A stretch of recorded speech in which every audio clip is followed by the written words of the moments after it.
আসসালামু আলাইকুম ভিউয়ার্স। দেশে থাকাকালীন প্রত্যেকটা মুহূর্তে আসলেই না ভোলার মতো। তেমনইভাবে আপনারা সবাই অবগত আছেন, আমি প্রায় 4 বছর যাবৎ লিবিয়া দেশে অবস্থানরত ছিলাম এবং আপনারা জানেন আমি অনেক বাধা বিপত্তি পার হয়ে আল্লাহ তাআলার অশেষ মেহেরবানিতে 4 বছর পরে বাংলাদেশে ফিরে এসেছিলাম এবং বাংলাদেশে আমার প্রায় 4 বছর পরে ঈদুল ফিতরের জামাত আদায় করার সুযোগ পেয়েছি। এই স্মৃতিটা আসলে মোবাইলের মধ্যে আবদ্ধ করে রাখার মেন কারণ হচ্ছে আমি আবার কোথাও চলে যাই, এইটার কোনো স্থায়িত্ব নেই। তেমনইভাবে আপনারা সবাই অবগত আছেন, বর্তমান সময়ে আমি কাতারে অবস্থানরত রয়েছি। তাই এই স্মৃতিগুলো আসলে ধারণ করে রেখেছি।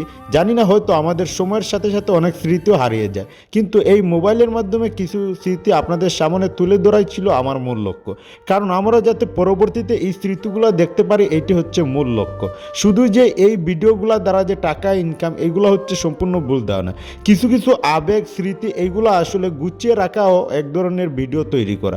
তেমনইভাবে ইউটিউব প্ল্যাটফর্মে এখনও আমার অনেক বছর আগের ভিডিও এখনও রয়েছে, যেগুলো আমি মাঝে মধ্যে এখনও দেখি। ভালো লাগে যে আগে এইভাবে ভিডিও করতাম বা এইভাবে একসাথে চলাফেরা করতাম। তাই সবাইকেই বলবো, সময় থাকতে বন্ধু বান্ধবের সাথে একটু ঘোরাফেরা করেন, একটু টাইম দেন, আড্ডা মারেন, নিজের গ্রামকে একটু ঘুরে ঘুরে দেখেন। কারণ নিজের গ্রামের মতো আর সুন্দর কিছু হয় না।